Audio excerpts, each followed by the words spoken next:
بسم اللہ الرحمن الرحیم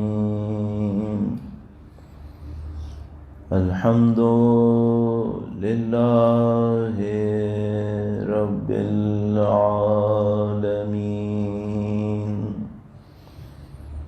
والصلاة والسلام على سید الانبیاء والمرسلین حبیب الہ العالمین ابی القاسم محمد اللہم صلی علی محمد وآل محمد وعجل فرجهم وعلى آله الطيبين الطاهرين سيما بقية الله في الأراضين قال الله تعالى في كتابه الكريم بسم الله الرحمن الرحيم أم حسبت أن أصحاب الكهف والرقيم كانوا من آياتنا عجبا درود بھیجیے گا محمد و آل محمد صلی علی محمد و آل محمد وعجل فرجهم خدا تعالیٰ کا انتہائی لطف و کرم ہے، انتہائی احسان ہے اس کا۔ اس نے ہمیں اپنے دین کی معرفت نصیب فرمائی، قرآن و اہل بیت اطہار علیہ السلام کی ہدایت نصیب فرمائی۔ خدا تعالیٰ کا انتہائی شکر ہے، اس نے ہمارے دلوں کے اندر اہل بیت کا احترام قرار دیا، اہل بیت کی محبت قرار دی۔ انسان دل سے جس کو چاہتا ہو اس کے ساتھ محشور ہوگا۔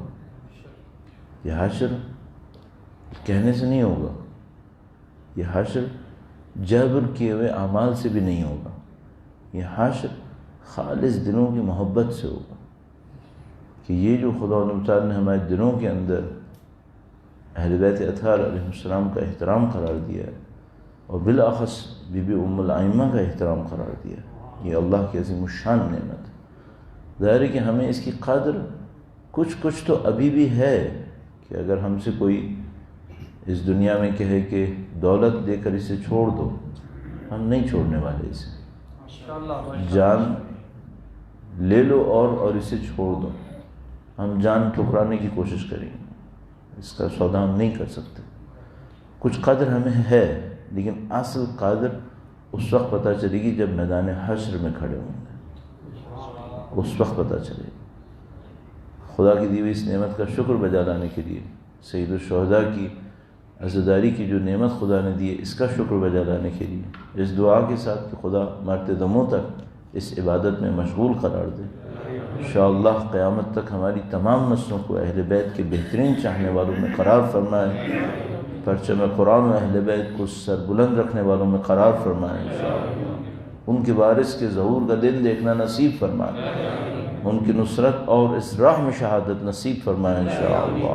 تمام دعاؤں کی قبولیت کے لیے امام کے حضور ادائے احترام تجدید عہد کے لیے درود بھیجیں محمد و آل محمد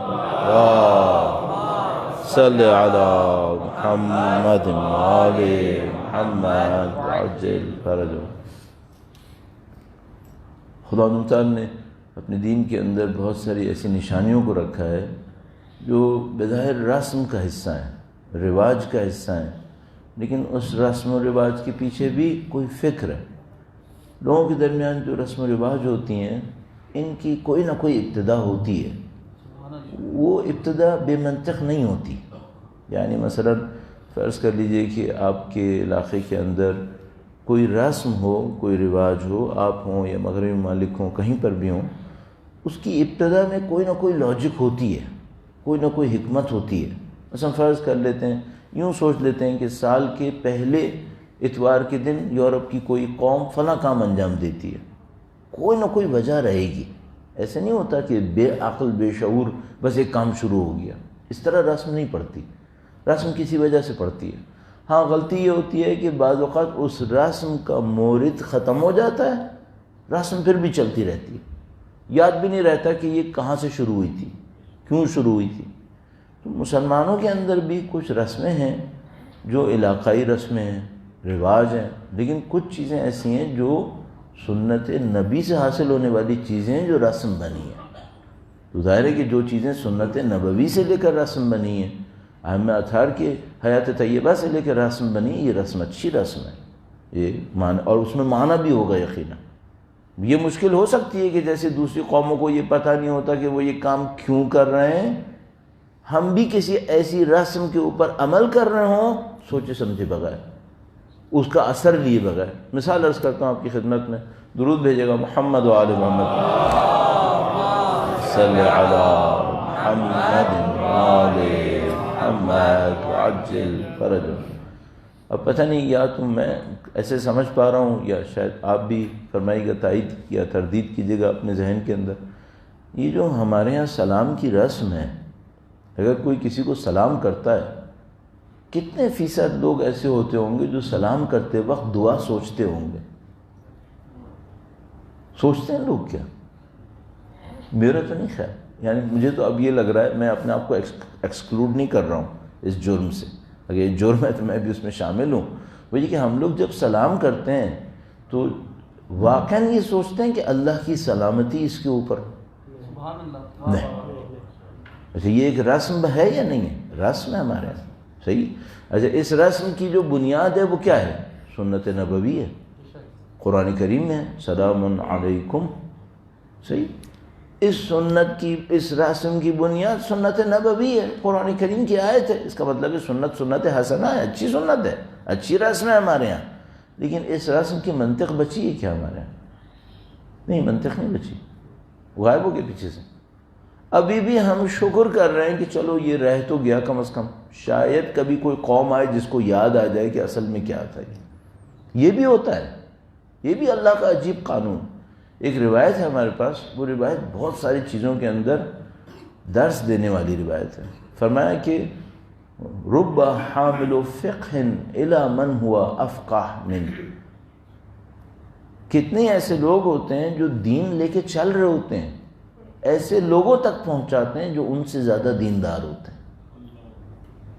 مثلا ایک جنریشن ہے، یوں ہی مثال کے طور پر اگر میں کہوں، مثلا انقلاب اسلامی سے پہلے والی جنریشن ایران کے اندر، وہ اتنی زیادہ دیندار نہیں تھی، وہ کافی حد تک، بالکل ہی کافی حد تک دین سے باہر جا چکے تھے.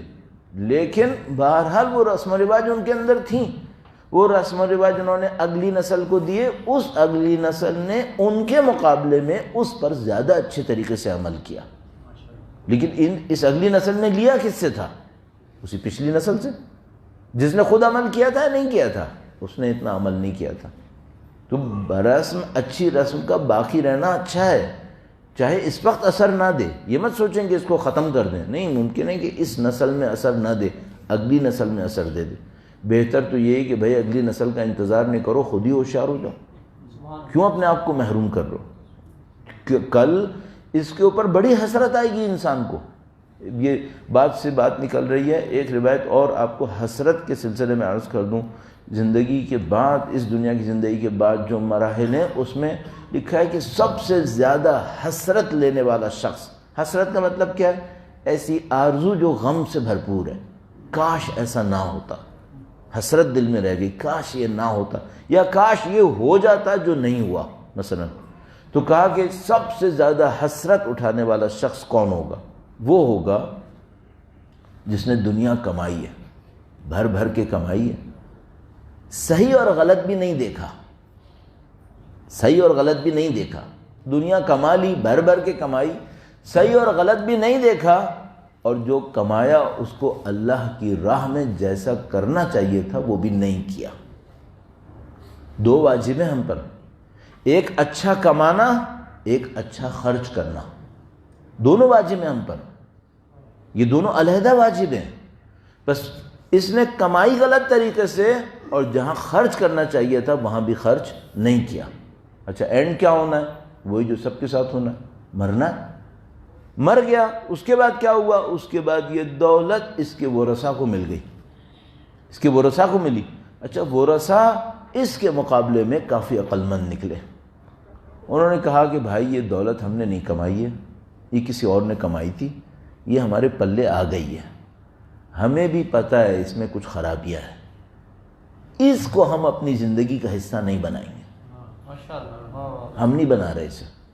کیوں؟ ہمیں پتہ ہے اس میں بہت مسائل ہیں، اس میں الجھن بہت ہے۔ انہوں نے وہ سب اٹھا کر اللہ کی راہ میں دے دیا۔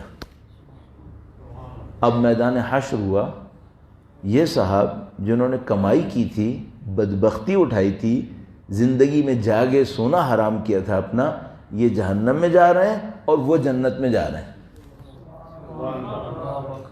اور اس کو پتہ چلے گا کہ میری کمائی صدقہ کرنے پہ جنت میں جا رہے ہیں، جس پر میں جہنم میں جا رہا ہوں۔ تو لکھا ہے اس سے زیادہ حسرت اٹھانے والا کوئی نہیں ہوگا۔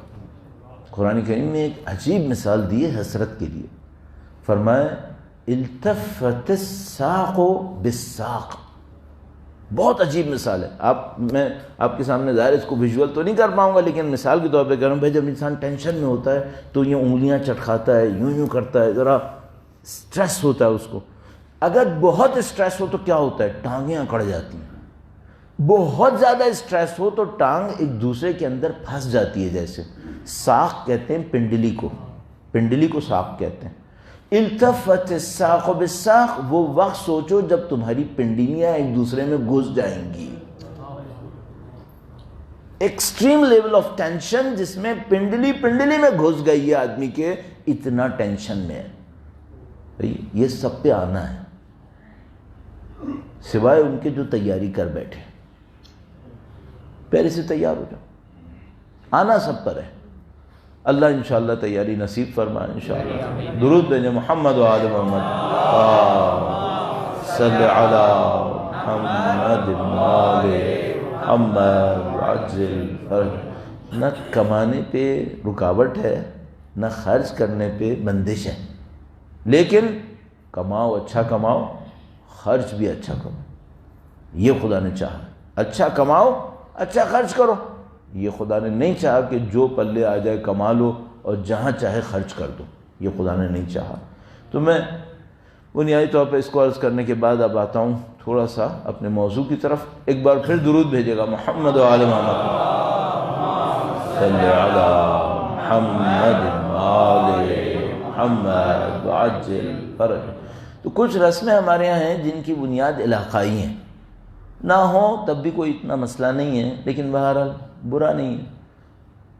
کچھ رسمیں ایسی ہوتی ہیں جن کی بنیاد سنت ہوتی ہے، قرآن ہوتی ہے، بہت اچھی رسم ہے، اس کے اندر فکر ہوتی ہے۔ بعض اوقات رسم رہ جاتی ہے، فکر مر جاتی ہے۔ ان میں سے ایک رسم ہے انا للہ و انا الیہ راجعون۔ کوئی مسلمان کا بچہ ہے جس کو یہ جملہ یاد نہ ہو؟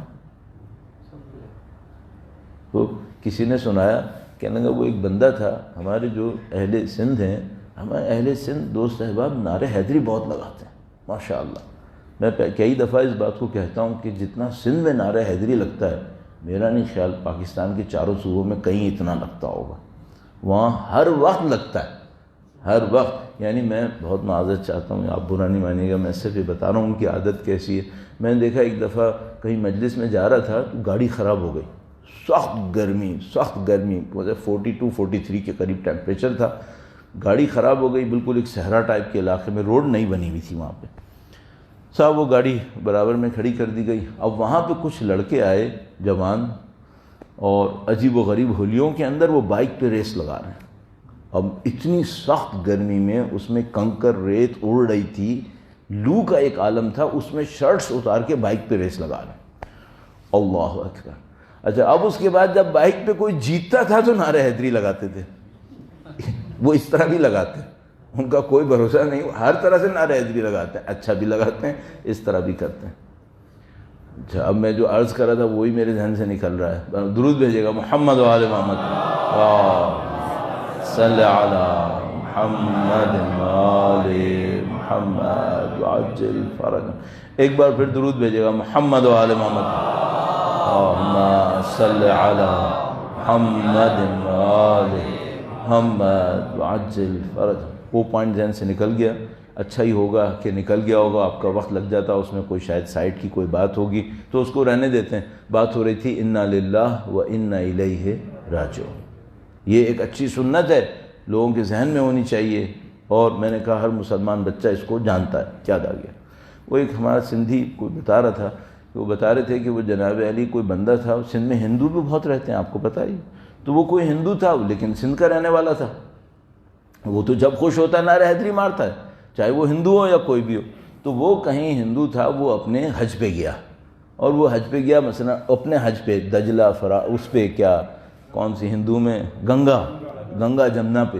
اب وہ جب اس نے زندگی میں پہلی دفعہ مثلا گنگا جمنا میں سے کوئی دیکھی اور اس میں ڈبکی ماری تو نعرہ حیدری لگا دی اس نے.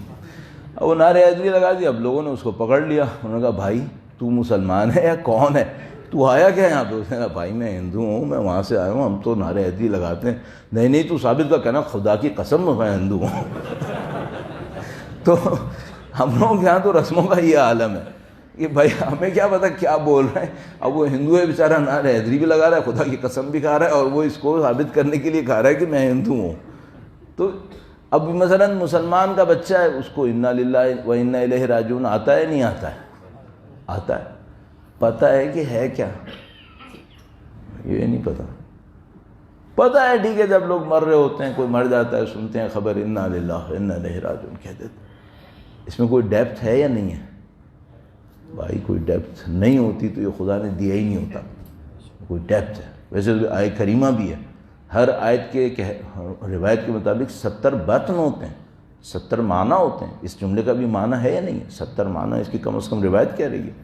اور اس 70 کا مطلب بھی 69 + 1 نہیں ہے. 70 کا مطلب عربک کے اندر کثرت کے لیے ہوتا ہے کہ کاؤنٹلیس ہے اس کے اندر. تو ہر آیت کریمہ کے اندر معانی کاؤنٹلیس ہوتے ہیں. وہ آپ کے اور میرے تحمل کے اوپر ہے کہ ہم اور آپ کتنا سمجھ سکیں. کل پرسوں شاید میں نے اشارتاً آپ کی خدمت میں بس ایک جملہ عرض کیا تھا کہ یہ جو خدا کی طرف سفر ہے یہ صرف ٹرانسفارمیشن فزیکل یا ڈسٹینس پہ نہیں ہے, یا حتیٰ اسٹیجز آف لائف میں نہیں ہے, بلکہ یہ ٹرانسفارمیشن کنفرم صرف اور صرف ڈیولپمنٹ کی ہے. اس دنیا کے اندر یہ پاسبل ہے کہ ایک آدمی 50 سال زندگی گزارے ڈیولپ نہ ہو, بلکہ الٹا چلا جائے, پیچھے چلا جائے. اس دنیا کے اندر جب سفر اللہ شروع ہوگا پھر پیچھے کا کوئی امکان نہیں. حتیٰ وہ جو جل رہا ہوگا وہ بھی خدا کی طرف بڑھنے کے لیے ہی جل رہا ہوگا. خدا جو اس کو جلا رہا ہوگا وہ بھی اس کو اپنی طرف بڑھانے کے لیے ہی جلا رہا ہوگا, اس کے گناہ کم کرنے کے لیے. تو یہ جو سفر ہے خدا کی طرف اللہ انا للہ و انا الیہ راجعون, یہ الیہ راجعون صرف کمال کا سفر ہے. صرف فرق کتنا ہے, کچھ لوگ یہاں سے جانے کے بعد وہ سفر کریں گے, کچھ قسمت یہیں پہ وہ سفر کر گئے. کچھ خوش قسمت ایسے ہیں کہ جو وہاں کے سفر تھے وہ یہیں پہ کر گئے اور یہیں لقاء اللہ پہ فائز ہو گئے. کچھ عقل مند خوش قسمت, البتہ بقول امام خمینی کے صدیوں میں چند لوگ ایسے آئے ہیں کہ جنہوں نے یہ کارنامہ انجام دیا کہ وہ مثال کے طور پر جو الیہ راجعون کا اصلی سفر موت کے بعد شروع ہونا تھا, یعنی ان لوگوں نے کیا کارنامہ کیا. انہوں نے یہ کیا کہ جو اسائنمنٹ ان کو اس دنیا کے لیے ملا وہ تو کر دیا, پھر اپنے استاد سے پوچھا کہ خدایا برزخ میں اسائنمنٹ کیا ہے, کہا یہ ہے, کہا وہ بھی ہم یہیں پہ کریں گے. پھر پوچھا محشر کا اسائنمنٹ کیا ہے, کہا یہ ہے, کہا یہ بھی ہم یہیں کریں گے, ہم وہاں پہ کیوں چھوڑیں. یہ بونس اسٹیج ہے, یہاں تو چند سالوں میں وہ کام ہو رہا ہے جو وہاں ہزاروں سال میں ہوگا, تو ہم کیوں مس کریں. تو وہ یہیں کر بیٹھے, اور اب جو وہ مرے تو پھر معاملہ ہی ختم ہوا. بتا معاملہ ہی ان کا ختم ہو گیا. کیسے معاملہ ختم ہو؟ جس کو ہم لوگ کہتے ہیں سیدھے عالم عقل, عالم نورانیت کے اندر. تو وہ تھے یہاں کے لیکن بچے تھے آخرت کے. ساکن تو دنیا کے تھے لیکن ان کی ولدیت تھی آخرت کی, تو وہ یہاں پہ رہتے ہوئے آخرت سے وابستہ رہے. یہ ہے الیہ راجعون, یہ الیہ راجعون. نصیب فرمائے خدا ہم سب کو انشاءاللہ. درود بھیجے گا محمد و آل محمد. صلی علی محمد وآل محمد وعجل فرجهم۔ تو راجعون کے لیے مرنے کا انتظار نہیں کیجیے گا، یہیں راجعون ہے، چونکہ ہمیں بونس اسٹیج دیا گیا ہے، یہ بونس ہے بالکل جو اس وقت ہم ہیں، کم مدت میں زیادہ کمال، یہ اس اسٹیج کا خاصہ ہے۔ البتہ اسی خاطر یہاں چیلنجز بھی زیادہ ہیں، اسی خاطر یہاں قربانیاں دینی پڑتی ہیں کہ یہاں پہ یہ فیسلٹی آپ کو ملی ہوئی ہے، یہ آپ کو آسانی ملی ہوئی ہے یہاں پر، اور یہی سب سے بڑا اس دنیا کا دھوکہ ہے کہ لوگوں کو یہی سمجھ میں نہیں آتا کہ یہاں اصلی کام کیا ہے۔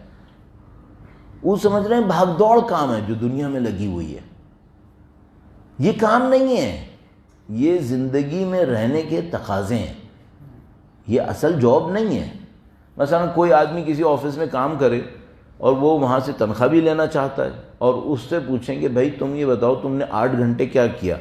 کہنے لگا میں صبح کو گھر سے نکلا، میں تیار ہوا، روڈ پہ آیا، گاڑی میں بیٹھا، آفس آیا، سارے دن کرسی پہ بیٹھا رہا، پھر دوبارہ واپس گیا، پھر دوبارہ ٹریولنگ کی، پھر گھر پہنچا، پھر کپڑے چینج کیے، تو یہ میں نے سارا کام کیا، اس کے بدلے مجھے تنخواہ ملے؟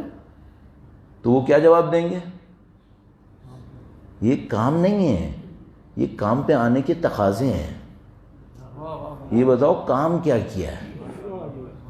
اب میں کہوں خدایا میں نے بچے پالے، میں نے کام کیے، میں نے تنخواہیں اٹھائیں، میں نے بزنسز کیے، میرے اتنے بچے تھے، میں نے اتنے خرچے کیے، یہ سب کیا وہ کیا، اس کے بعد میں مرا، تو وہ کہے گا خدا کہ بھئی یہ تو اس دنیا میں رہنے کے تقاضے تھے، یہ بتاؤ کام کیا کیا ہے؟ کام کیا کیا ہے تم نے؟ راجعون میں سے کیا لائے یہ بتاؤ۔ جو مشہور و معروف عارف تھے رجب علی خیاط، وہ ایک شاگرد کو لے کے ایک پہاڑی پر گئے جہاں پہ مشہور و معروف ہے تہران میں بی بی شاہر بانو کا مزار کہتے ہیں، وہاں پر ہے، تو وہ اس پہاڑی پر گئے۔ اس زمانے میں تو خیر جانا بہت ہی مشکل تھا، تو خیر وہ کسی بھی طریقے سے وہاں پہ چڑھ کے گئے، تو وہاں پہ شاگرد نے ان کے بتایا کہ وہاں پہ ایک عارف تھے جن سے ملنے یہ گئے تھے۔ ان کی اسائنمنٹ بڑی عجیب اسائنمنٹ تھی اللہ کی طرف سے، ان کی اسائنمنٹ تھی کہ یہ عرفاء کو جا کر نصیحت کریں۔ یہ پتہ نہیں کس درجے پہ تھے، ان کی اسائنمنٹ یہ تھی کہ عرفاء کو جا کے نصیحت کریں کہ یہ کیا کر رہے ہو بھائی، یہ غلط کام ہو گیا، یہ صحیح ہو گیا، اس طرح کی بات۔ خیر وہ ان کے پاس گئے اور وہاں پہ کوئی عارف بیٹھے ہوئے تھے، عابد تھے، وہ عبادتیں میں مشغول، اور یہ اور وہ، ان سے پوچھا کہ بھائی تم یہاں پہ کیا کر رہے ہو؟ اچھا یہ لوگ جب کبھی کسی کو ملتے ہیں تو بعض اوقات شوق دینے کے لیے بڑے سخت الفاظ بھی استعمال کرتے ہیں، بہت سخت الفاظ، یعنی میں آپ کی خدمت میں بعض چیزیں عرض نہیں کر پاؤں گا جو میں سن چکا ہوں کہ مثلا کوئی عارف کسی شاگرد کو ملا تو اس نے کیا جملہ بولا تاکہ اس کی 14 طبق روشن ہو جائیں اور وہ صحیح راستے کے اوپر چلے۔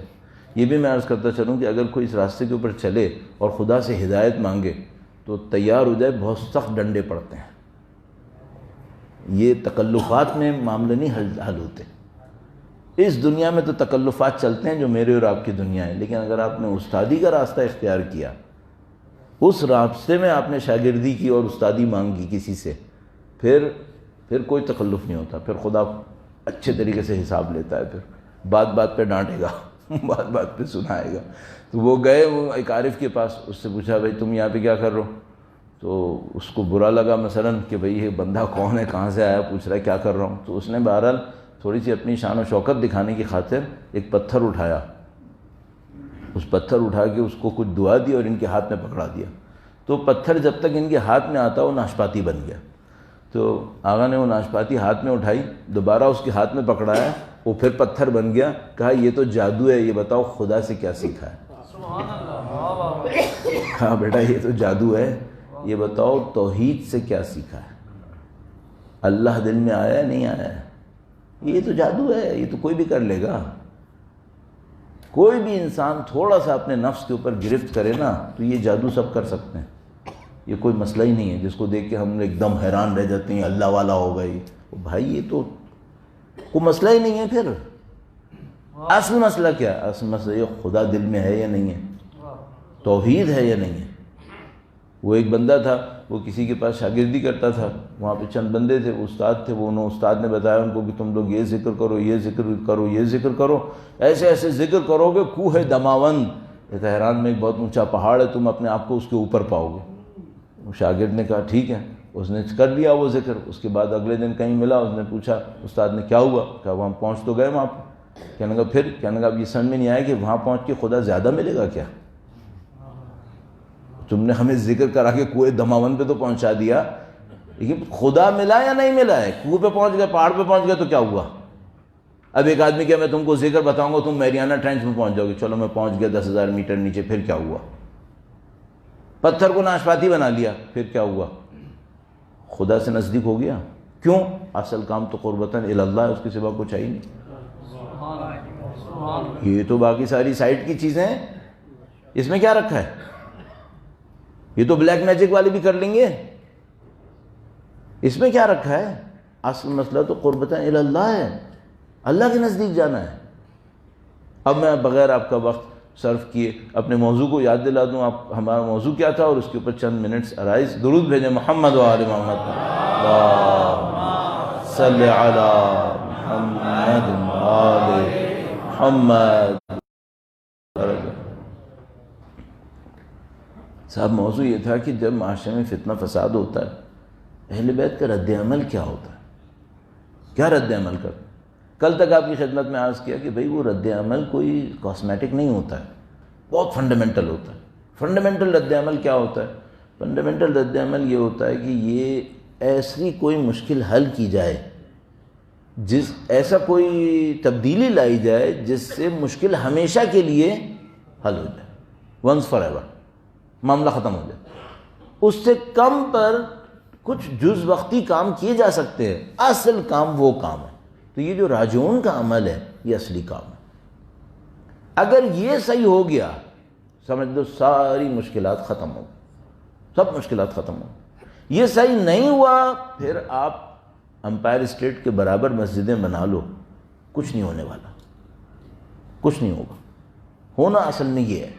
اور انہوں نے بار بار ہمیں یہی سکھایا ہے کہ دیکھو اس پہ محنت کرو قربتاً اللہ پر، یہ تمہاری محنت کا عنصر ہونا چاہیے. اب کل میں نے آپ کی خدمت میں ایک روایت عرض کی تھی اور اس روایت کو مجھے آپ کی خدمت میں آج بیان کرنا ہے. اگلے 15-20 منٹ میرے پاس جو ہیں، اس سے پہلے ایک پوائنٹ میں گھر سے لے کے نکلا ہوں کہ مجھے یہ بھی عرض کرنا ہے اور یہ سب کچھ بیچ میں آ گیا تو وہ پوائنٹ بھی کہہ دوں، کہیں ایسا نہ ہو کہ آج ہی آخری ہو.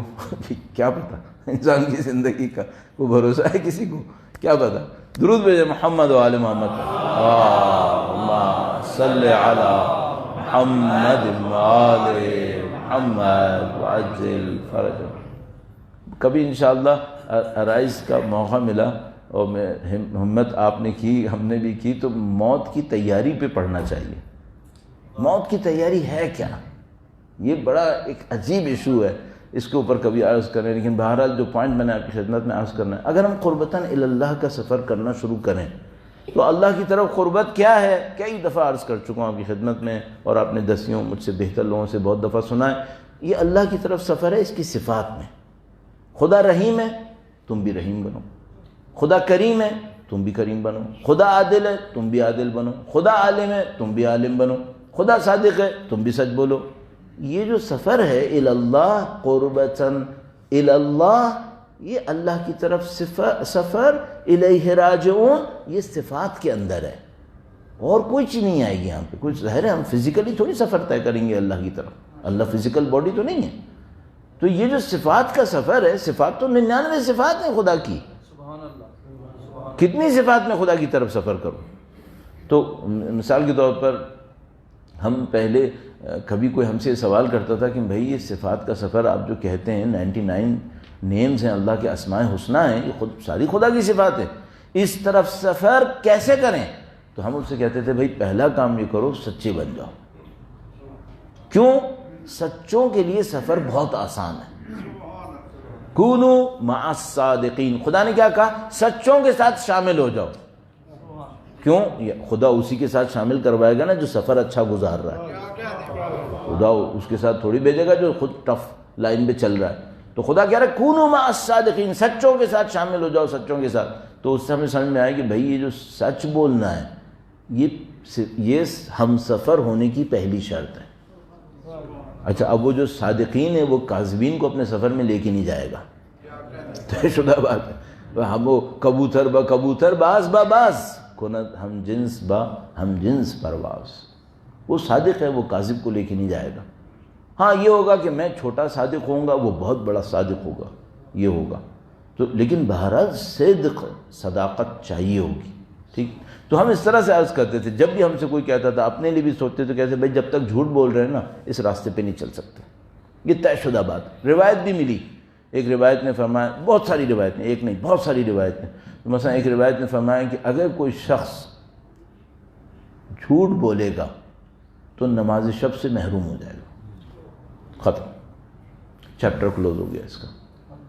اب یا تو نماز شب پڑھ ہی نہیں سکے گا، یا نماز شب پڑھے گا لطف نہیں آئے گا، یا نماز قبول نہیں ہو رہی. موسٹ پروبیبلی پڑھ ہی نہیں پائے گا، یہ کہانی ختم ہو جائے گی. تو جھوٹ یہ مصیبت ڈالتا ہے. تو سچا ہونا بہت ضروری ہے. ہمارے ذہن میں یہ پکچر اس طرح سے تھی کہ بھئی پہلا اسٹیپ لینا ہے صادقین کی طرف بڑھنے کے لیے سچائی چاہیے. پھر کہیں ایک کسی نے پوائنٹ آؤٹ کیا میرے سامنے کہ مولانا کیا اللہ کی صفات میں کیٹیگریز ہیں جو خدا کی صفتوں میں کچھ صفتیں خدا کو اپنی باقی صفتوں سے زیادہ عزیز ہوں؟ بڑا عجیب سوال ہے یہ کہ خدا میں کچھ صفتیں ایسی ہیں. میں ہم صرف اپنی اس کے آسانی کے لیے عرض کر رہا ہوں، یہ جملات صحیح جملات نہیں ہیں. اگر دقیق ہو کے بات کریں تو یہ جملے صحیح جملے نہیں ہیں، لیکن میں آسانی کے لیے عرض کر رہا ہوں کہ خدا کی 99 صفات ہیں. کیا کچھ صفات ایسی ہیں جو خدا کو اتنی اچھی لگتی ہیں کہ اگر کوئی اس صفت پہ عمل کرے تو خدا اس کا ہاتھ تھام لے گا. پھر کیا ہے ایسا؟ تو ہمیں یاد ہے طالب علمی کے زمانے میں ہماری عقائد کی کتاب ایک پڑھائی جاتی تھی، تجرید الاعتقاد. تجرید الاعتقاد یا عقائد، تجرید الاعتقاد تھی میرے خیال میں. تو اس کے اندر عقائد کی کافی گہری بحثیں ہوتی تھیں. تو وہ اس کا میرا ایک دفعہ امتحان تھا مدرسے کے اندر. اور مدرسے میں جو امتحان تھا تو وہاں پہ استاد نے ایک بڑا ٹیڑھا سوال دیا. اچھا ہر ٹیچر یہی کرتا ہے کہ جو پیپر بناتا ہے اس میں 20-25% ایسا حصہ رکھتا ہے جو کسی نے حل نہیں کرنا ہے. وہ اس لیے رکھتا ہے تاکہ 100% مارکس نہ دینے پڑیں، سب کو اس میں کاٹ کے پھینک دے گا. پھر 20-30% ایسا رکھتا ہے کہ جتنا بھی ڈفر ہو اس کو کر لے تاکہ کم از کم پاسنگ مارک لے کے آگے بڑھ جائے. صحیح ہے، ہم سب یہی کرتے ہیں. میں نے بھی بہت ٹیچنگ کی، پیپر بنائے تو ہم سب یہی کرتے ہیں. تو انہوں نے بھی یہی کیا. انہوں نے ایک سوال ایسا ڈالا جس کو دیکھ کر سب کی حالت خراب ہو گئی کہ بھائی یہ کیا ہوگا. اچھا یہ بھی آپ کی خدمت میں عرض کرتا چلوں، ہمارے یہاں جو قم میں الحمدللہ رب العالمین پیپر دیے جاتے ہیں، جیسے آپ لوگ بیٹھے ہیں نا، بالکل ایسے سب لوگ بیٹھے ہوتے ہیں، انہیں پیپر دے دیا جاتا ہے. کوئی پلٹ کے برابر والے کا ایک لفظ نہیں دیکھتا، کوئی نہیں دیکھتا. بالکل ایسے جیسے بیٹھے ہوتے ہیں، پیپر پکڑا دیے جاتے ہیں. ہماری کلاس میں ایسا ہوتا تھا، پیریڈ کے وقت میں ایگزام ہوتا تھا، ٹیچر آتے تھے، پیپر دے دیے، چلے گئے. انہوں نے کہا بھائی 9:45 پہ آؤں گا. 9:45 پہ اس نے پیپر کلیکٹ کی، گھر چلے گئے. کوئی انویجیلیٹر فلاں کی کوئی ضرورت نہیں ہے. کیوں؟ خدا دیکھ رہا ہے بھائی، خدا دیکھ رہا ہے. ختم.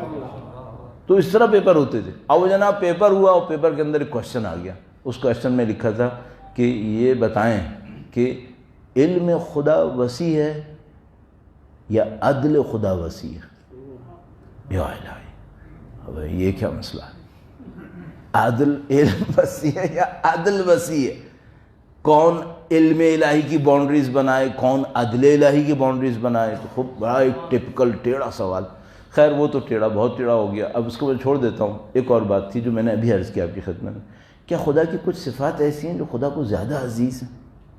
ہاں، قرآن کریم میں ہے.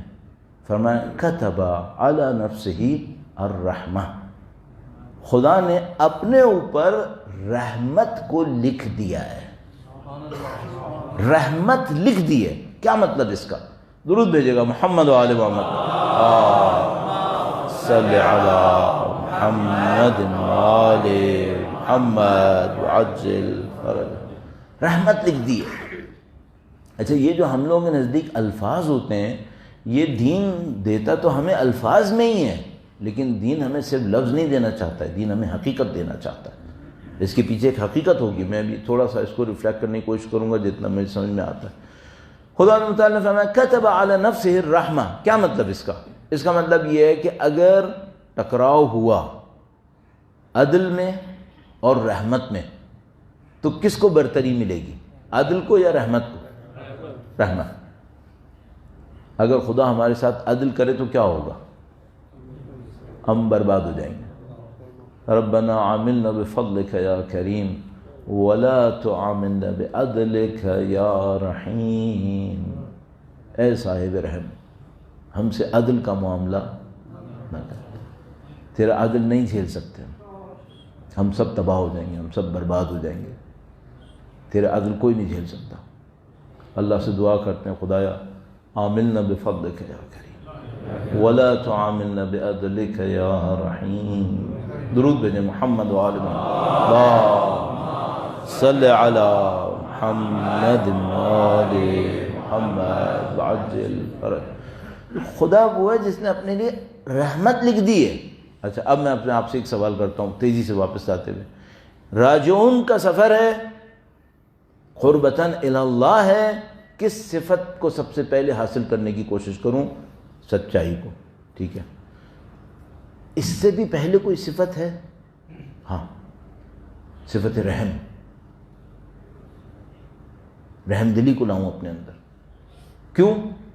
سچا بھی ظلم کے ساتھ اور بے رحمی کے ساتھ سچا باقی نہیں رہے گا، وہ جھوٹا ہو جائے گا۔ پہلی صفت جس کے اوپر محنت کرنی پڑے گی وہ کون سی ہے؟ رحم دلی۔ یہ خدا نے لکھ دیے، کیا مطلب اس کا لکھنے کا مطلب بالکل ایسے ہی ہے کہ یہ وہ پاس ہے جس کی بیس پر انسان اللہ کے میدان قدسی میں داخل ہوگا۔ اگر کسی کے پاس یہ رحمت قلب رحیم کا پاس نہیں ہوا، یہ اس میدان میں داخل ہو ہی نہیں سکتا، یہ نہیں ہو سکتا۔ یہ وہ ٹکٹ ہے، اس کے بعد کہانی شروع ہوگی، اس سے پہلے شروع نہیں ہوگی۔ تو اب مثال کے طور پر کوئی کہے کہ مولانا یہ جو لوگ مثلا سب نے معنویت کا امتحان دینا ہے، راجعون کا، قربتاً الی اللہ کا، یہ فیل کیوں نہیں کر رہے؟ فیل اس لیے نہیں کر رہے کہ ان کی دلوں میں سختی آ گئی ہے، اور اس میدان میں انٹری اس کو ملنی ہے جس کے دل میں نرمی ہوگی۔ بس پہلا کام کیا کریں؟ پہلا کام یہ کریں یہ صفت رحم اپنے اندر لائیں، رحم دلی۔ اب یہ رحم دلی اور سخت دلی یا بے رحمی یہ آپ اپنی زندگی میں ڈھونڈنا شروع کر دیں۔ جانور کے ساتھ بھی بے رحمی کی گنجائش نہیں، انسان تو بھول جاؤ۔ پھر والدین کا کیا کہنا؟ وَاخْفِضْ لَهُمَا جَنَاحَ الذُّلِّ مِنَ الرَّحْمَةِ۔ ہر چیز پہ رحم دکھاؤ، ہر چیز پہ، دشمنوں پہ بھی فرمایا، ہاں دشمنوں پہ۔ دیکھو اس صفت کے باعظمت ہونے کی نشانی کیا ہے؟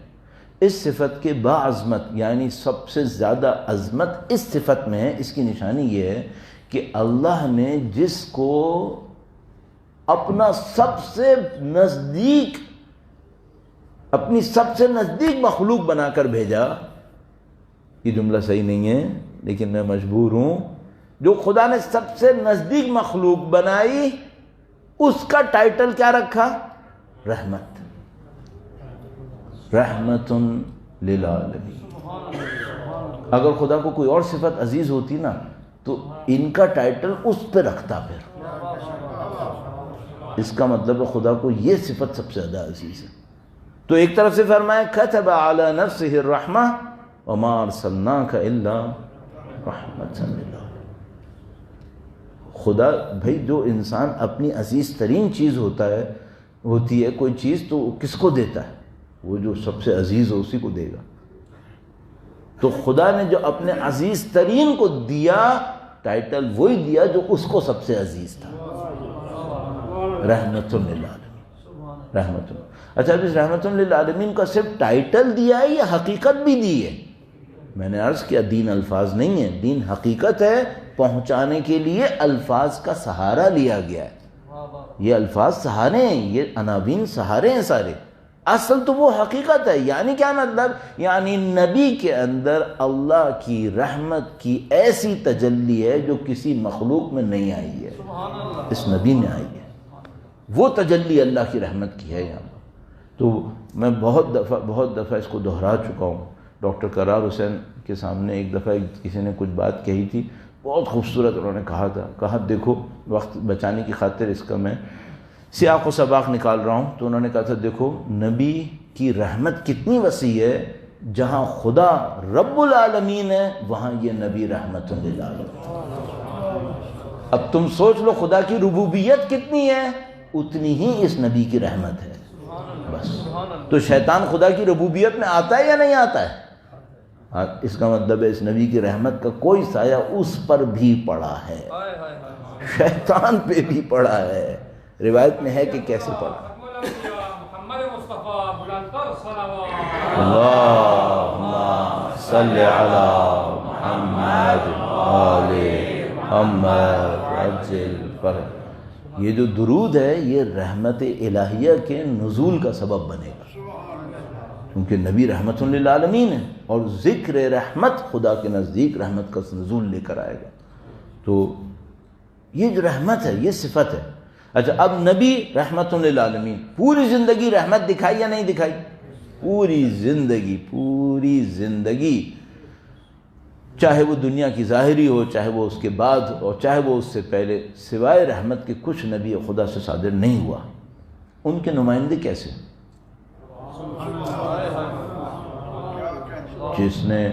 جس نے نمائندہ رحمت للعالمین کا بنایا ہے، نہ الفاظ کے اندر بلکہ حقائق کے اندر، تو وہ رحمت کا نمونہ ہوں گے یا نہیں ہوں گے؟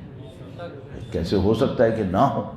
وہ جانشین الفاظ میں نہیں ہے کہ ہم اسائن کر رہے ہیں کہ من کنت مولا فہذا علی مولا بالالفاظ، الفاظ سے اسائنمنٹ نہیں ہوئی، الفاظ سے ڈکلیریشن ہوا ہے، حقیقت کہیں اور دی گئی ہے، حقیقت کہیں اور آئی ہے۔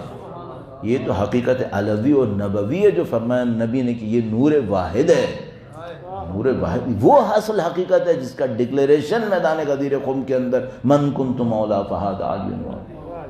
یہ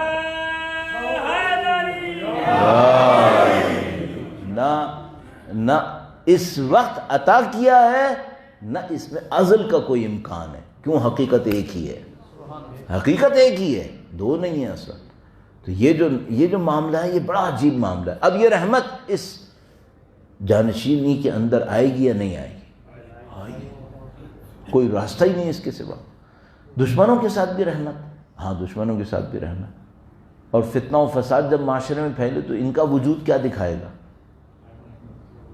پھر رحمت دکھائے گا، پھر رحمت دکھائے گا۔ اچھا فتنہ اور فساد معاشرے میں پھیلا ہوا ہے، اب بھی رحمت دکھائے گا، کیوں؟ بے جز رحمت کچھ ہے ہی نہیں، رحمت ہی رحمت ہے، رحمت کے سوا کیسے ہو سکتا ہے؟ اب میں دیکھیے تھوڑا سا اور بڑھاتا ہوں، امیر المومنین نے اتنے بندے مارے، یہ نزول رحمت تھا؟ کل کسی نے مجھ سے پوچھا مولانا کیا یہ جو مسائل آتے ہیں دنیا میں، مشکلات آتی ہیں، یہ بھی خدا کے ارادے سے آتی ہیں؟ تو اس کے سوا کچھ اور ہو سکتا ہے کیا؟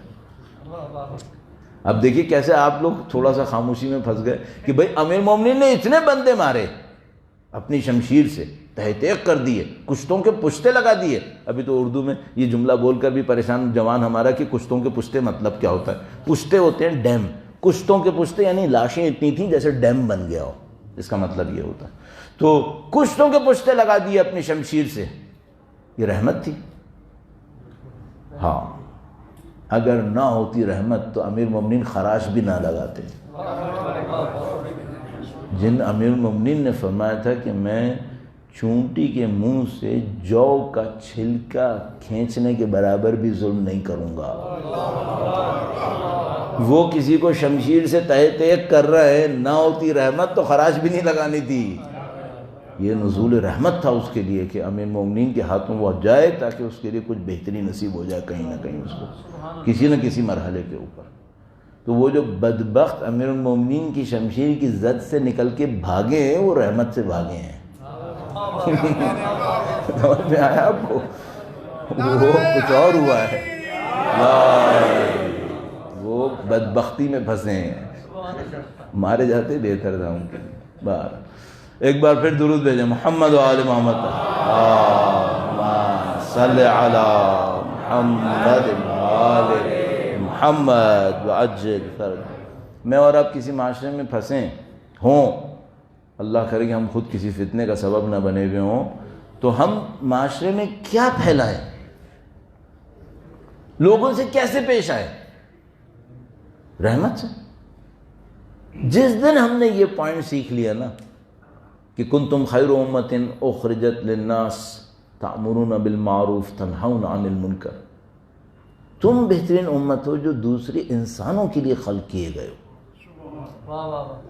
یہ رحمت جب تک ہم سے صادر نہیں ہوگی، اپنوں کے لیے بھی، غیروں کے لیے بھی، دوستوں کے لیے بھی، دشمنوں کے لیے بھی، اس وقت تک بھلائی نہیں آئے گی، نہ ادھر نہ ادھر۔ اصل مشکل یہاں پھنس گئی ہے، ہم لوگوں نے رحم دلی دکھانا بند کر دی ہے۔ یہ جو معنویت کے دروازے بند ہوئے ہیں کافی آبادی کے اوپر، اس کی ایک وجہ یہ رہی ہے کہ جو پاس تھا وہی پھاڑ دیا، اب تو معاملہ ہی ختم۔ تو اب اگر آپ کو اور مجھے دوبارہ شروع کرنا ہے تو کہاں سے شروع کریں؟ قلب کی شقاوت ختم کرو، دلوں میں رحم دلی لاؤ۔ رحم دلی کیسے لائیں؟ اپنی زندگی میں نظر ڈالو، کون سی دنیا میں آپ کی اور میری زندگی کے اندر آپ کی اور میری رحم دلی کے کون کون سے مواقع ہیں جو ہمارے ہاتھ سے مس ہو رہے ہیں؟ اس رحم دلی کو ڈھونڈو۔ جتنا آپ نے اور میں نے اس کے اوپر محنت کی، ہماری معنویت کو چار چاند لگتے رہے، اور جتنا یہ رحم دلی کے مقابلے میں سخت دلی ہمارے دلوں میں آئی۔ اچھا، یہ سخت دلی کیوں آتی ہے؟ ہم لوگوں کی مشکلات میں سے ایک مشکل میں نے آئیڈینٹیفائی کی جو مجھے سمجھ میں آیا، بہت بڑی مشکل، ہم لوگوں کی مشکل نہ جاننا نہیں ہے، ہم جانتے ہیں، ایسا نہیں کہ ہم لوگ نہیں جانتے، فنڈامنٹلز تقریباً سب جانتے ہیں۔ جیسے میں نے کہا، میں کوئی ہے مسلمان کا بچہ جو انا للہ نہ جانتا ہوں، فنڈامنٹل سب جانتے ہیں۔ ان باتوں میں سے کون سی بات آپ نہیں جانتے تھے؟ رحم دلی کرنی چاہیے، یہ نہیں جانتے تھے؟ بالکل جانتے ہیں۔ مشکل کہاں پر ہے؟ ہم لوگ دنیا کی دوڑ میں پیچھے رہنے پر صبر نہیں کر پا رہے۔ اگر میں رحم دلی دکھاؤں گا تو لوگ مجھے بے وقوف سمجھیں گے، اور میں لوگوں کی نظروں میں بے وقوف نہیں بن سکتا۔ اچھا بھائی، کن لوگوں کی نظروں میں؟ یہ خالق کے نمائندے ہیں کیا؟ تو تم اللہ کے رسول کی نظروں میں بہتر بنو، امام کی نظروں میں بہتر بنو، لوگوں کی نظروں میں بہتر بن کے کون سا تم نے تیر مار لیا بھائی؟ کس چیز کے پیچھے بھاگ رہا ہوں؟ اگر میں یہ کروں گا تو میرا گھر چھوٹا رہ جائے گا، اگر میں یہ کروں گا تو میری گاڑی فلاں رہ جائے گی، یہ کرا تو میرے بچے اس جگہ نہیں پڑھ پائیں گے۔ تو بندگان خدا ایک دفعہ طے کر لو، اللہ کے بندے ہو یا لوگوں کے بندے ہو؟ کس کے بندے ہو؟ اللہ کے بندے بنو، اللہ کے بندے بنو۔ چار لوگ اگر تمہارے خلاف چک چک کر رہے ہیں، کرنے دو، ان کی اپنی دنیا۔ قرآن کریم فرماتا ہے لِكُلٍّ وِجْهَةٌ هُوَ مُوَلِّيهَا، ہر ایک کے لیے چہرہ ہے، وہ اسی کو فالو کرتا رہے گا۔ فَاسْتَبِقُوا الْخَيْرَاتِ، تم لوگ نیکیوں میں دوڑ لگاؤ۔ قرآن کریم میں فرمایا ہر ایک کے لیے چہرہ ہے، ہر ایک کے لیے ایک ٹارگٹ ہے، وہ اس کو فالو کر رہا ہے۔ تم کیوں بے وقوف بن رہے ہو؟ تم رحمت للعالمین کے ماننے والے ہو، تم رحمت للعالمین کے جانشین کے ماننے والے ہو، اپنے آپ کو رحمت خدا کے اوپر رکھو، اس رحمت کو اپنے آپ سے صادر کرو تاکہ خدا متعال کے فیوز و برکات نازل ہوں۔ کیوں اپنے آپ کو اس سے محروم کر رہے ہو؟ کیوں سخت دلی میں جا رہے ہو؟ اب آپ اور میں اپنی زندگی میں ڈھونڈیں، بھائی رحمت خدا کا اظہار مجھے کرنا ہے، کہاں کہاں سے میرے پاس موقع ہیں؟ جانوروں کے لیے بھی رحمت بن سکتے ہو نا، بنو، چونکہ رحمت للعالمین رب العالمین کی طرح سب کے لیے تھے، جانوروں کے لیے بھی رحمت بنو۔ اب ایک بندہ جانوروں کے لیے رحمت بنتا ہے، انسانوں کو کاٹتا ہے، جیسے ہمارا مغربی معاشرہ، کتے پالے میں، بلیاں پالی ہوئی ہیں، نہیں ہم کہہ رہے کہ ان کے لیے ظالم بنو، ان کے لیے بھی رحمت بنو، لیکن بندگان خدا کچھ انسان ہیں جو کتے بلیوں کے برابر تو کم از کم احترام دے دو انہیں۔ جتنا کتے بلیوں کی بھوک کا خیال رکھتے ہو، کم از کم ان بیچارے انسانوں کی بھوک کا بھی اتنا ہی خیال کر لو۔ کتے بلیوں کے کھانے کی جو مارکیٹ اور انڈسٹری ہے وہ مینی بلینز ڈالر ہے۔ اتنے بلینز کے اندر دنیا سے فوڈ کا ایشو ختم ہو گیا تھا، وہ کتوں کے اوپر خرچ ہو رہا ہے۔ ابھی تو میں ایک اور جملہ عرض کروں، جو کتوں کا کھانا ضائع ہو رہا ہے، کتے بلیوں کا کھانا ضائع ہو رہا ہے، اس میں 25-30% بھوکے دنیا سے ختم ہو جائیں گے۔ جو کتے بلیوں کا کھانا ضائع ہو رہا ہے اس میں بھوکے نپٹ جائیں گے۔ ہوٹلوں میں جو ضائع ہو رہا ہے اس کی بات نہیں کر رہا ہوں، شادی ہالوں میں جو ضائع ہو رہا ہے اس کی بات نہیں کر رہا ہوں، جو کتے بلیوں کا کھانا ضائع ہو رہا ہے دنیا میں۔ بھائی کہاں پہنچا دیا ہم نے؟ یہ سنگ دلی کی یہ نتیجے نکلے۔ یہ رحم سے جب رحم دلی سے ہٹے ہیں تو پھر یہاں پہنچ گئے ہم۔ اب اس کو اور آپ اور میں اپنے معاشرے کے اندر، اپنی زندگی کے اندر تلاش کریں کہ بھئی وہ رحم دلی کے مظاہر ہیں کہاں کہاں ہماری زندگی کے اندر، کس پہ رحم کر رہے ہیں ہم؟ ابھی تو عالم ہی کچھ اور ہو گیا۔ ہم لوگ اپنے نفس کی محوریت سے، یعنی میں اصل ہوں، اس سے باہر نکلیں تو ہمیں کوئی دوسرا انسان نظر آئے، اسی سے نہیں نکل پا رہے۔ میرے ایک ایک آرام کے اوپر پوری دنیا بھی اگر اپنے آپ کو بے آرام کر لے تو مجھے کوئی پرواہ نہیں، ہو جائے۔ اب یہ جو ہم لوگ کوڑا کرکٹ پھیلا رہے ہیں ادھر سے ادھر، معاشرے کو گندا کر رہے ہیں، پتہ نہیں کیا کیا مسائل ہم نے کھڑے کیے ہوئے ہیں، اس سے پتہ نہیں کتنے انسانوں کی زندگیاں برباد ہو رہی ہیں۔ ابھی کیا ہو رہا ہے؟ مثال کے طور پر یہ لوکیلٹی صاف ستھری کر لی آپ نے اور یہاں کا کچرا کہاں پھینکا؟ اس لوکیلٹی میں جو اتنی غریب ہے کہ آپ کے پھیلائے ہوئے کچرے کو اعتراض کی نظر سے بھی نہیں دیکھ سکتی، اور اس پہ خوش ہیں کہ یہاں تو صاف ہے۔ وہ ہم سب کرتے ہی یہی ہیں، پاکستان میں ایک کونا پکڑیں گے، اس کو خوب صاف ستھرا کر دیں گے اور کہیں گے دیکھو ہم لوگ بہت صاف ہیں، باقی یہ سب گندے ہیں، یہ سب گندے ہیں۔ ابھی تو تم لوگوں نے جو گند پھیلایا تھا وہ گیا کہاں؟ ان کے سر پہ مارا تھا نا تم نے، یہی تو کیا تم نے۔ یہ رحم دلی ہے؟ کہاں کی رحم دلی ہے یہ شقاوت قلب ہے۔ دوسرے کو دیکھتے نہیں، انسان کاؤنٹ کرو گے تو سمجھ میں آئے گا نا۔ یہ دنیا بھر کے اندر پولوشن پھیلا، او بھائی ہم نے پولوشن پھیلایا تھا؟ یہ فرسٹ ورلڈ نے پھیلایا تھا، امریکہ نے پھیلایا ہے، رشیا نے پھیلایا، یورپ نے پھیلایا ہے۔ اس کی سزا کون اٹھا رہا ہے؟ Third world. اور یہ رحم دلی کے چیمپئن ہیں، اور ہم لوگ تو خیر ہے ہی نہیں انسان۔ دنیا بھر کے اندر سلیوری ہوئی ہے، دنیا بھر کے اندر کروڑوں انسان شپس کے اندر مریں جانوروں کی طرح، صحیح ہے۔ اس کی بیس کے اوپر انڈسٹریل ورلڈ بنی ہے۔ اب انڈسٹریل ورلڈ کے اندر ملٹی نیشنل کمپنیز بنی ہوئی ہیں، بلینز آف ڈالرز کما رہی ہیں، اور جناب یہ سب سویلائزڈ ہیں، اور جن کے اوپر جن کی لاشوں پہ کھڑے ہو کر یہ بنے وہ تو کاکروچز تھے، مر گئے، ختم ہو گئے معاملہ۔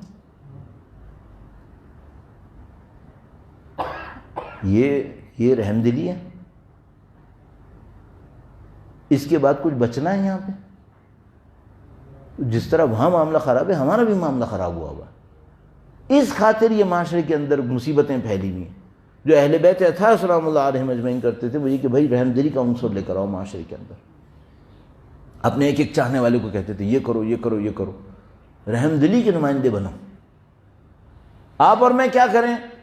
مذاق اڑانا بند کرو ایک دوسرے کا، ایک دوسرے کی جہالت اور اس کی کمزوریوں کا مذاق اڑانا بند کرو، اور اس کو رحم دلی کی نظر سے دیکھو۔ جو گناہ میں بھی مبتلا ہے نا، اس کے اندر بھی ایک کمزوری اور مجبوری ہے۔ تمہارے اندر وہ آ جائے، تم نہیں معلوم تم کہاں پہنچو گے۔ دیکھو اس نظر سے۔ اس کے بعد پھر ہمیں نظر آتا ہے کہ بہت سارے دشمنوں کو سید الشہداء کیوں بچانا چاہ رہے تھے، ماشاءاللہ کیوں ایسے کر رہے تھے۔ کبھی کسی نے یہ پوچھا کہ مثال کے طور پر میں کیسے نجات پاؤں؟ کسی امام نے کہا کہ میرا تم سے کیا واسطہ؟ دوست تھا یا دشمن تھا، وحشی ترین دشمن بھی اگر آ گیا کہیں، نہیں روکا ہوں، کسی چیز سے نہیں روکا۔ تو عزیزان محترم، یہ وہ جو ہے ہماری کمی ہے۔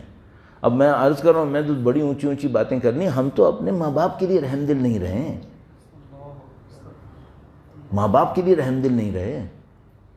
ایک کہانی ہے کوئی، بیوی بچوں کو تو چھوڑ ہی دو، کیا صورتحال ہے بھائی۔ ہم لوگ تو اس وقت اس مشکل میں پھنس گئے ہیں، ہم لوگ مثلا یہاں جاتے ہیں وہاں جاتے ہیں تو پھر بعد میں پتہ نہیں وہ بہنیں فون کرتی ہیں، بتاتی ہیں کہ وہ جو میرا شوہر آپ کے پاس آتا ہے یہ بھی کرتا ہے وہ بھی کرتا ہے، گھر میں وہ یہ ہے۔ انسان کو اپنے آپ سے شرم آنے لگتی ہے کہ یار ہم لوگ کیا پڑھا رہے ہیں لوگوں کو، ہم ان کو الفاظ سکھا رہے ہیں، ان کے دلوں پہ اثر نہیں کر رہا ہے کوئی، ورنہ گھروں کے اندر یہ ظلم کیوں ہو رہا ہے؟ ہاں بعض اوقات خواتین بھی ظلم کرتی ہوں گی، لیکن زیادہ تر ظاہر ہے ہم سب کو معلوم ہے ہمارے جینڈر گیپ ہے، یہ ظلم ہو رہے ہیں۔ اور جو کہانیاں ایسی ہیں جو ظاہر ہے کہ بتانے کے قابل بھی نہیں ہے، جو ظلم ہو رہے ہیں وہاں پر، گھروں کے اندر، بھائی بہنوں کے اندر، ماں باپ کے ساتھ، اور یہ اور وہ، پتہ نہیں کیا کچھ ہو رہا ہے۔ اس کے بعد دین پھیلے گا؟ اس کے بعد ہمیں عزت ملے گی؟ اگر خدا نے قانون کے تحت زندگی گزارنی ہے تو بے رحم سوسائٹی کو وہ کہیں اور پھینکے گا پھر. اس کو ہمیں سمجھنا چاہیے. یہ جو خدا متعال نے ہمیں نعمت دی ہے سید الشہداء کی، یہ ہمارے دلوں کو نرم کرنے کے لیے دی ہے کہ ہمارے دلوں میں شقاوت نہ آئے کہیں. یہ جو سید الشہداء کا ذکر ہے یہ دلوں کو نرم کر دیتا ہے، رحمت کے لیے تیار کرتا ہے. دیکھو ایک بہت مشہور جملہ ہے اور میرا خیال میں 100% صحیح جو بات ہے وہ یہ کہ بھائی مثال کے طور پر کوئی واقعہ میں بتاتا ہے کہ بھائی اہل بیت کے چاہنے والے نے دشمنی کی اور یہ کیا وہ کیا، تو کوئی اہل بیت کے کسی چاہنے والے کی دشمنی کو کتنا ہی بتائے، اگر ایک جملہ بولتا ہے نا تو ہم سمجھ جاتے ہیں اب یہ جھوٹ بول رہا ہے. وہ کیا؟ اگر وہ کہے کہ وہ جو تم اہل بیت کا چاہنے والا تھا اس نے میرے ساتھ یہ کیا، اس نے مجھے پانی بھی نہیں دیا، جب وہ یہ جملہ بولتا ہے نا تو ہم کہتے ہیں اب یہ جھوٹ بول رہا ہے، اب یہ جھوٹ بول رہا ہے. کیوں؟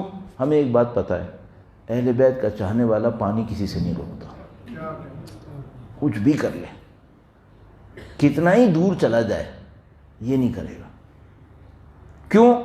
بچپن سے مولا کی پیاس سنتا آیا ہے، بچپن سے سنتا آیا ہے. اتنا سنتا آ جائے اس کے دماغ پہ کچھ چیزیں نقش ہو گئی ہیں، یہ نہیں کرے گا.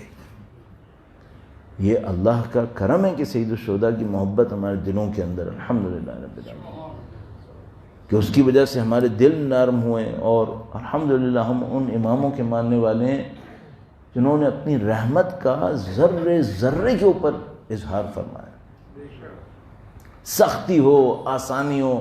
یعنی جب میں نے آپ کی خدمت میں یہ موضوع عرض کیا تھا تو میں نے آپ کی خدمت میں خاص کر نام لیا تھا اپنے چوتھے امام کا، امام سید سجاد علیہ السلام کا. درود بھیجے صلی علی محمد وعجل، چونکہ سخت ترین حالات میں امام تھے. کس عوام کے سامنے تھے؟ اس عوام کے سامنے تھے جنہوں نے ان کے والد کا ساتھ نہیں دیا تھا. مولا چوتھے امام. بھائی دیکھیں ہم کسی محلے میں رہ رہے ہو نا اور خدا نہ کرے نعوذ باللہ اس محلے میں رہتے ہوئے ہم پہ کوئی مصیبت آئی، مشکل آئی اور اہل محلہ نے ساتھ نہیں دیا، تو اہل محلہ کے بارے میں ہمارے دل میں کیا جذبہ بنتا ہے؟ یہ تو سب دکھاوے کی باتیں کرتے ہیں. جب مشکل میں پڑا تو میرا کسی نے کیا ساتھ دیا؟ البتہ یہ میں نہیں سوچتا کہ میں جب کوئی اور مشکل میں پڑا تھا ہمسائے میں تو میں نے کسی کا ساتھ دیا تھا کیا؟ تو وہ چھوٹے سے کو بھی بڑا سمجھوں گا اور کوئی بڑا بھی کرے گا تو اسے کام نہیں کروں گا. صحیح؟ تو یہ جذبہ رہتا ہے ہم لوگوں کے اندر کہ بھئی فلانی نے میرا ساتھ نہیں دیا، اب میں اس سے کیا دوستی رکھوں، کیا اس کے لیے میں اچھا چاہوں. اب میں صرف ایک جملہ پوچھتا ہوں، مولا امام وہ ہیں جن کے والد کا کسی نے ساتھ نہیں دیا تھا، اور امام نے اس معاشرے میں 30 سال کے اوپر زندگی گزاری ہے جس نے ان کا ساتھ نہیں دیا تھا. امام نے اس مدینے کے اندر، اس معاشرے کے اندر زندگی گزاری، لیکن کس انداز میں زندگی گزاری؟ اللہ اکبر. وہ جنہوں نے امام کا ساتھ بالکل نہیں دیا تھا اس کے ساتھ امام کا رویہ یہ تھا کہ جب مدینے میں قحط پڑا تو غلاموں سے کہا کہ جتنا بھی گندم ہے سب لوگوں کو دے دو. کہا مولا اگر ہم گندم دے دیں گے تو کل ہم بھی اتنے ہی گندم کے ضرورت مند ہوں گے جتنا دوسرے ضرورت مند ہیں. امام نے فرمایا میں بھی یہی چاہتا ہوں، میں نہیں چاہتا میرا گھر گندم سے بھرا رہے اور لوگوں کے پیٹ خالی. تو اس نے کہا کہ مولا کل سے میں بیچنا شروع کروں؟ کہا نہیں، بیچنے کی بات نہیں کر رہا، دینے کی بات کر رہا ہوں، دے دو. تو اب وہاں پہ ایک اور مسئلہ آیا کہ بھئی ہم اگر لوگوں کو دینا شروع کریں گے تو شرفا نہیں لیں گے، شرفا بے عزتی فیل کریں گے اپنی کہ ہمیں مثلا کوئی گندم دے رہا ہے کھانے کے لیے. امام نے فرمایا نہیں، یہ میں خود دوں گا، میں خود دوں گا. تبرک کے نام پہ تو لیں گے نا. تبرکات کی شروعات ایسے ہوئی تھی، تبرکات کی شروعات ایسے ہوئی تھی کہ بھئی صدقے میں نہیں لے گا، تبرک کے نام پہ تو لے گا نا. یہ رسول اللہ کے اجداد طاہرین نے یہ کیا تھا خانہ کعبہ کے موقع پر. جب عرب میں قحط آیا تو وہ جمع ہوئے، حضرت عبد المطلب نے کہا کہ ہم لوگوں کو کھانا کھلائیں گے. تو کہا کہ بھئی کھانا تو کوئی قبیلہ آئے گا ہی نہیں کھانا کھانے کے لیے کہ ہم لوگ ہمیشہ کے لیے محتاج ہو جائیں گے کہ بنی ہاشم نے ہمیں بھوک کے وقت میں کھانا کھلایا. کہا نہیں، ہم کھانا نہیں کھلا رہے، جو خانہ کعبہ کے اوپر اونٹ قربان ہوئے تھے ان کا گوشت کھلائیں گے. اب جو کھانا آئے گا وہ عبد المطلب کے گھر سے نہیں کھا رہا، وہ خانہ کعبہ کے قربان ہوئے ہوئے اونٹوں کا گوشت کھانے آیا ہے۔ تبرک کر دیا نا، یہ تبرک اس لیے تھا، اب کچھ اور ہی ہو گیا۔ تو امام نے کہا ہم تبرک کے نام پہ دیں گے۔ خود امام تشریف فرما ہوئے لوگوں کو گندم دینا شروع کیا۔ اب جب فرزند رسول کھڑے ہو گئے گندم دینے کے لیے، اب کون پیچھے رہے گا؟ اب تو سب نے کہا نہیں، اب کوئی مسئلہ نہیں ہے، اب تو سب لے سکتے ہیں۔ اچھا، اب جب جناب مدینے والے سارے لگ گئے لائن میں لینے کے لیے، اب وہاں پہ کچھ دشمن بھی تھے، کچھ دشمن بھی تھے۔ اب انہوں نے کہا کہ ہم کیسے لیں، ہمارا تو مسئلہ، ہم نے دشمنی کی ان کے ساتھ۔ تو امام نے ایک اور کام کیا، امام نے نظریں جھکا لیں کہ کسی کو دیکھے ہی نہیں کہ کون آیا، نظریں جھکا لی، کہا میں دیکھ ہی نہیں رہا کہ کون آیا، جو بھی دشمن ہے، دوست ہے، جو بھی آ رہا ہے آ جائے۔ تو اب امام تقسیم کیے چلے جا رہے ہیں، تقسیم کیے جا رہے ہیں۔ ایک آدمی آیا، اس نے جھولی پھیلائی، امام نے ڈال دیا، کہنے لگا کہ آپ نے مجھے پہچانا نہیں ہوگا، آپ نے مجھے نہیں پہچانا۔ امام نے یوں ہی سر جھکائے بس ایک جملہ کہا جس نے میرے بابا کی پیشانی پہ پتھر مارا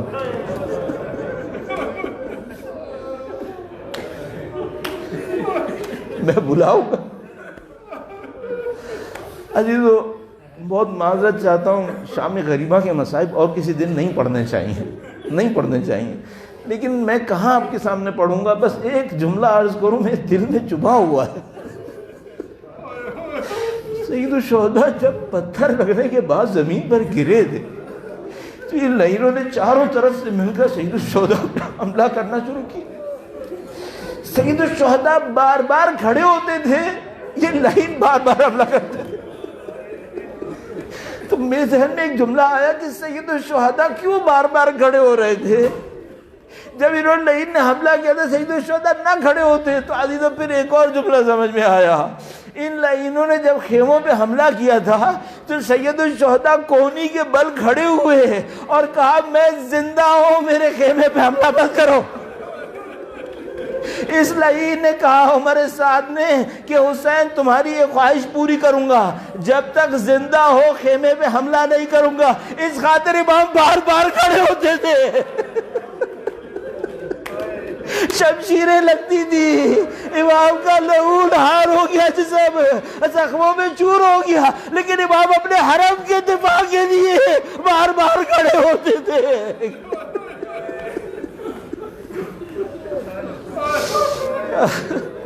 الا لعنت اللہ علی القوم الظالمین وَسَيَعْلَمُ الَّذِينَ ظَلَمُوا أَيَّا مُنْقَلَبٍ يَنْقَلِبُونَ۔ پروردگارہ تجھے واسطہ نبی اولاد نبی کا اس قلیل کو اپنی بارگاہ میں قبول فرما۔ اے پاک پروردگار، نبی اور اولاد نبی کے راستے پہ چلنے کی سعادت نصیب فرما۔ خدا سید الشہداء کے مصائب کے صدقے میں ان کے وارث کے ظہور میں تعجیل فرما، وارث کے نام کے صدقے میں ہمارے بیماروں کو شفا نصیب فرما، مرحومین کی اور ہماری مغفرت فرما، سب کو شفاعت اہل بیت سے سرفراز فرما۔ خدایا امام کی نصرت اور ان کی راہ میں شہادت کی سعادت نصیب فرما۔ ربنا تقبل منا انك انت السميع العليم وتب علينا انك انت التواب الرحيم بجاہ نبيك وعترته الطاهرين اللهم